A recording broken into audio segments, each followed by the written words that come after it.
Can I tell you what's been on my mind? Sick and tired of the 9 to 5 in the city life. Hey, darling, we could get out of town. Hey everyone, welcome to the Farm and Pastor's Wife. I'm so glad you're here. My name's Leslie and you are in my living room down on the farm, and I'm thrilled to have you here. Look, if you're new, hit subscribe. It's free, it doesn't cost anything, and I would love for you to be a part of the Farm and Pastor's Wife family. If you're not new here, welcome back. You know how much I love and appreciate you. And hey, if all of you would hit the thumbs up, share my videos with your friends, I would greatly appreciate it. Hey, you're here on a wonderful day. Today is the weekend wrap-up. It's where we take bits and pieces and clips of our weekend, throw it all together in one hodgepodge video, but then we end up over on the couch where Bryant shares his Sunday morning sermon summary with you guys. So that's what we're going to do. Let's just jump right into the video. I don't know what day we're going to be on, but you just jump in, enjoy the clips, and we'll meet you over on the couch.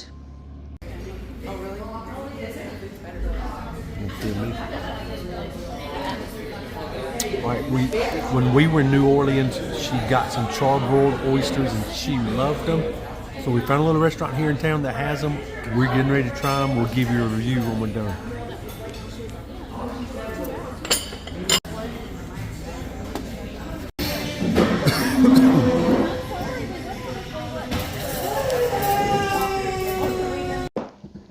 Okay, so we went and ate charbroiled oysters and that seafood mornay. Yep. So we got to talk about what we thought about everything. The oysters were really, really good. They weren't quite as good as what we had in New Orleans. I think they could have been, the one in New Orleans, they were prepared perfectly. They were done all the way through. These, I think, might have been a little undercooked, but they were still delicious. The flavor was still good, okay? Still good, just not quite as good as the ones we had in New Orleans. But the seafood mornay, yes, or it was, I think it's how you say it. That was delicious. Yeah.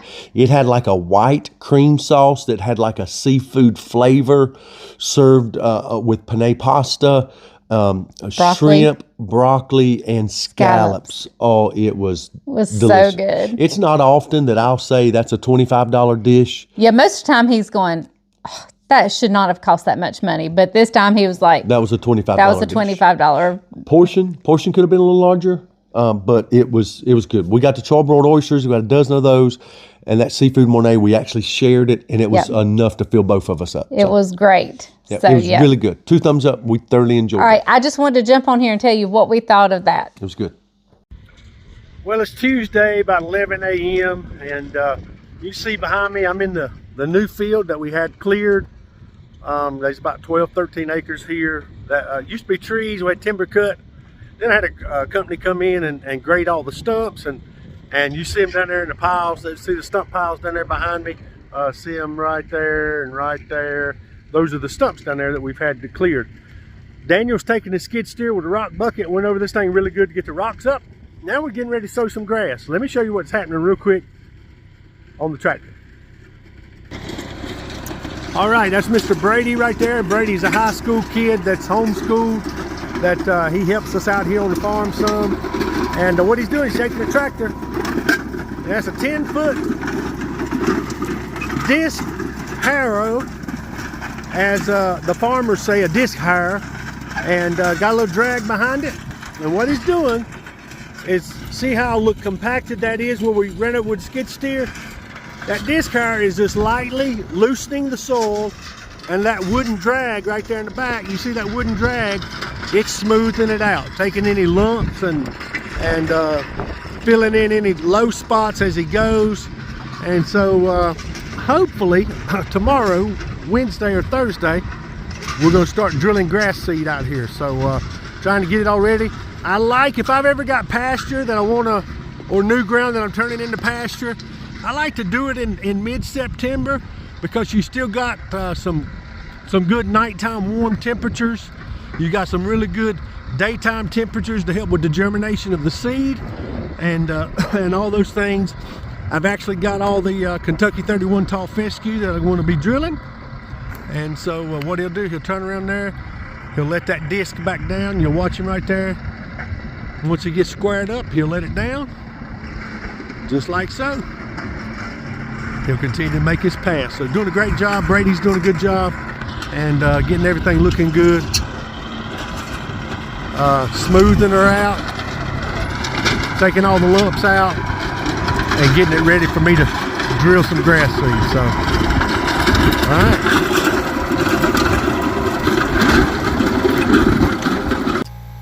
Well, it's Thursday afternoon. I've just left the engineer that's working on the church plans, doing a little updating and stuff with that. Got a little meeting coming up here shortly. Made some phone calls, church stuff, and some other church stuff. And so anyway, long story short, now I'm getting around to doing a little farming this afternoon, probably about 3 o'clock Thursday afternoon. And you guys know we got some new ground that we cleared. Today I went and got about 70 bushel of winter wheat, put it on the back of my spreader truck, and I broadcast it all across there. Now I'm ready to drill some grass. Now when I drill grass, some of you may not know what I'm talking about, but let me show you exactly what it means for a farmer to drill some grass. Here we go. All right, what we got here is a John Deere 8100 conventional drill. I think this is a 13 foot. I can't remember exactly. It's either 10 or 13 foot. But I bought this piece of equipment used. I believe it was last spring I bought it used. Had to do some small repairs on it. What I'm doing is servicing it right now. I'm those round discs right there, they're called coulters or openers. I'm taking and squirting a little WD-40 on them so they rotate well. I'm blowing out right here. This is where the seed drops down, goes down that little pipe and goes out that little coulter right there. And so I'm actually doing that. Take a little grease gun, greasing my slides and stuff right here. See that grease fitting right there I'm pointing to? So I've got to grease all those things. So just getting it ready to go. What you do is you take your seed, come right here to the hopper, you open your hopper up, and your seed goes right in there. That's called your hopper bin. You got 4 of those across there. And each one of those pipes drops the seed down, and it makes a little row. So you got 1, 2, 3, 4, 5, 6, 7, 8, 9, 10, 11, 12, 13, 14, 15, 16, 17.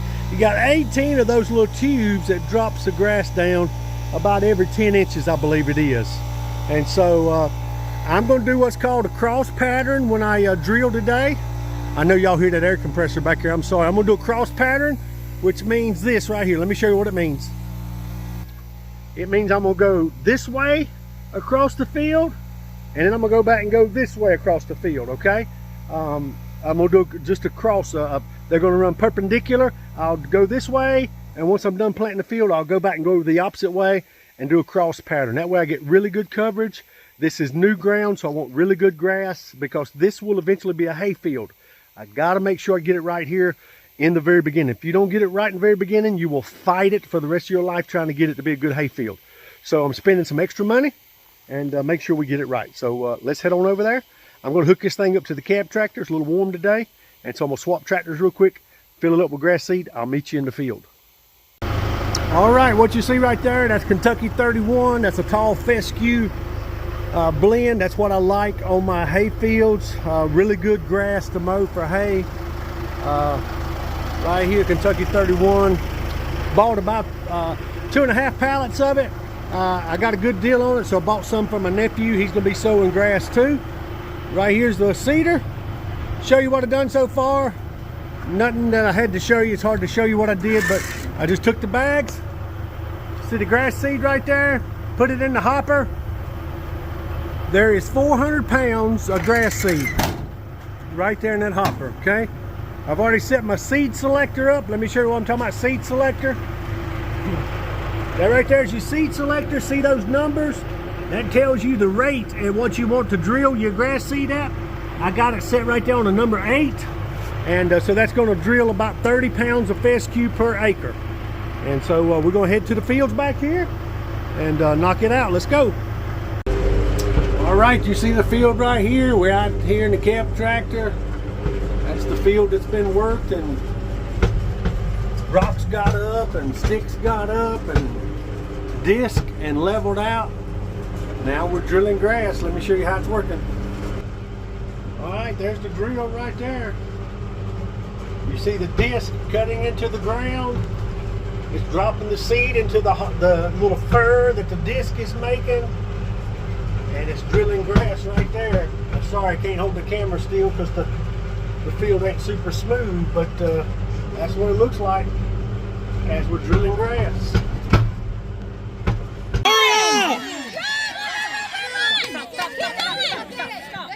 Good job, Luke! Here we are at the Seagrove Country Days. Got people down this way. And here is our booth. See Jess waving at you guys.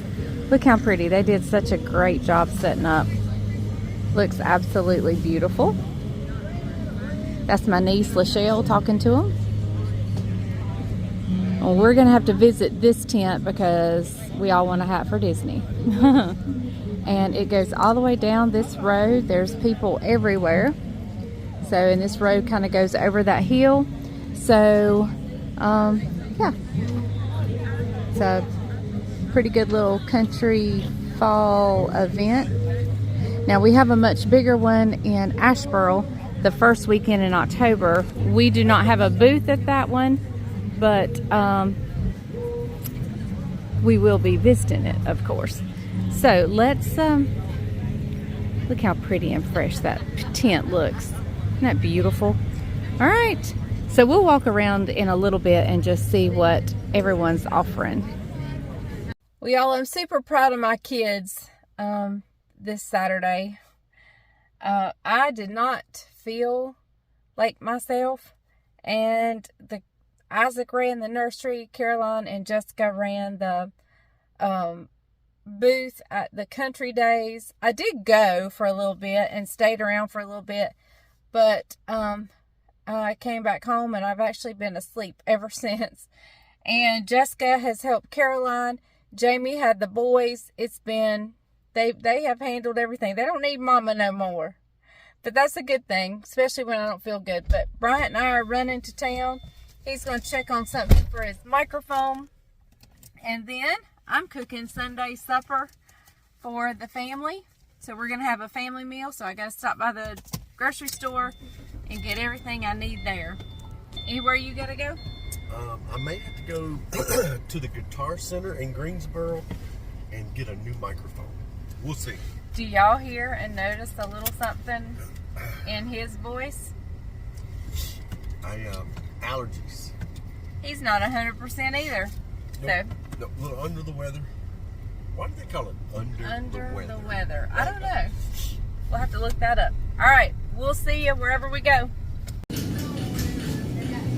All right, Mom, tell them what we're up to. All right, we're here getting food for Sunday dinner, and I wanted to do stew beef. Hang on, dinner? Yeah, we're going to have a family dinner. Supper, same thing. Yeah. But we're going to have to kill a cow. Yeah, tell them why. We're going to have to butcher a cow. Tell them why. Beef is expensive. Oh, yes, like crazy. It's like, but so anyway, we got 2 packs Stew of beef is now $8.49 yeah, a pound. just 1 pack was $16.47. Last time I sold a calf, it brought $3 a pound. Doesn't make sense, does it? Anyway, and some yellow potatoes for mashed potatoes, right. Green beans. Got some green beans here for the family, a big one. Mm-hmm. And some elbow macaroni for macaroni and cheese. All right, let's go get the rest. Got to get my Formula L for my biscuits. All right.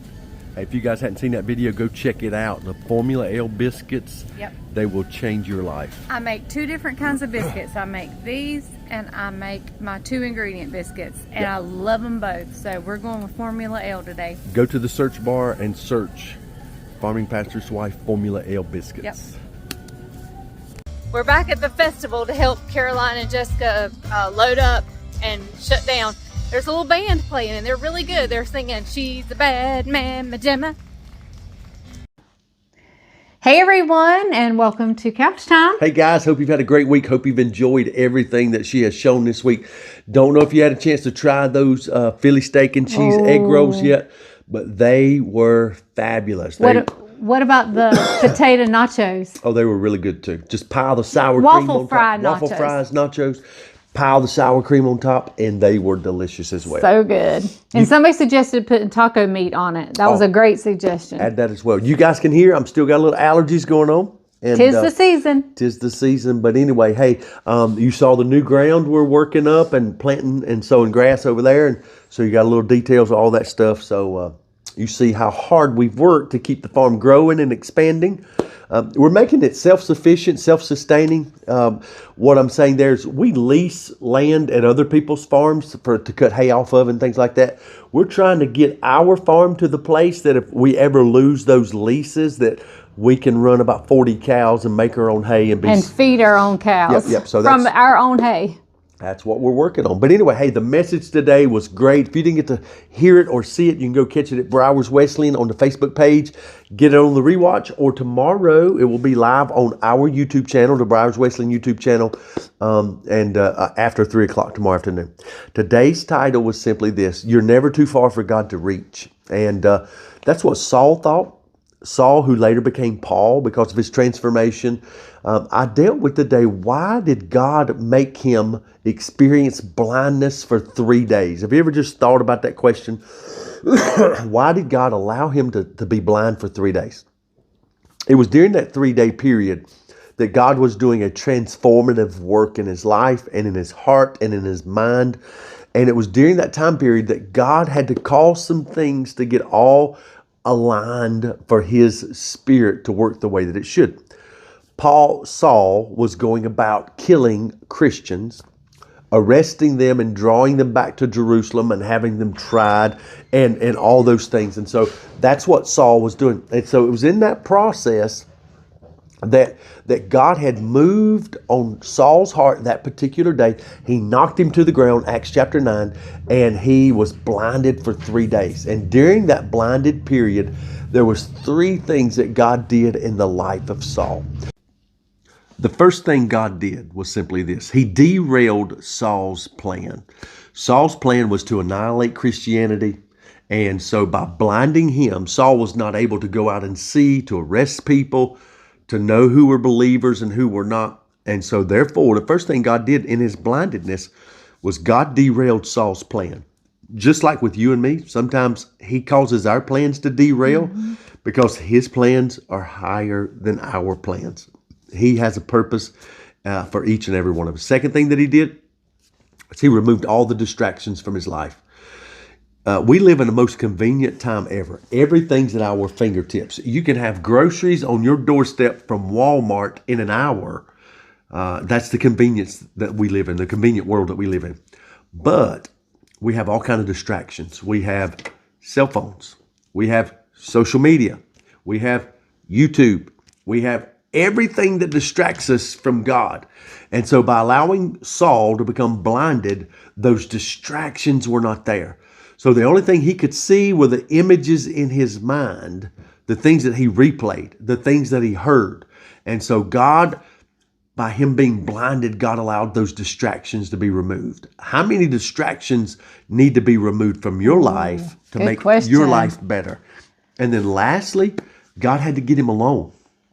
Had to remove those distractions, had to stop his plan and get him alone so he could have that quality moment and say, for him to have that transformative work that God was trying to do in his life in Acts chapter 9.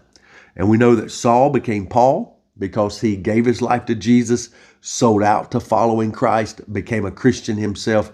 And it was in that moment, that transformation moment, that God did an amazing work. So, all right, guys, hope that's a good wrap for you. You are never beyond the reach of God. That was today's title. So. And if we'd have thought anybody would be too far gone, it would be Paul, the one who persecuted Christians and persecuted the cause of Christ. Yep. But God used him, and he ended up being a huge forefather of the Christian faith. Started multiple churches, wrote at least 13 verified 12 books of the New Testament, possibly 13. So a huge contributor Yes. to modern day Christianity. That we still draw from his wisdom and so forth today. So hope you guys liked it. Hey, like, subscribe, share this on your feed, on your Facebook, wherever you'd like to. We'd love to help her to continue to grow her channel. We can't grow it without you. We need you. We need your help. Please help us share these videos. Hit like and subscribe. yep. So, all right, guys. Thank you guys so much. All right, we're going to say goodbye, and we'll see you tomorrow for more of the Farm and Pastor's Wife. Remember, if the grease is hot enough, you can fry anything. Bye, y'all. Bye, guys.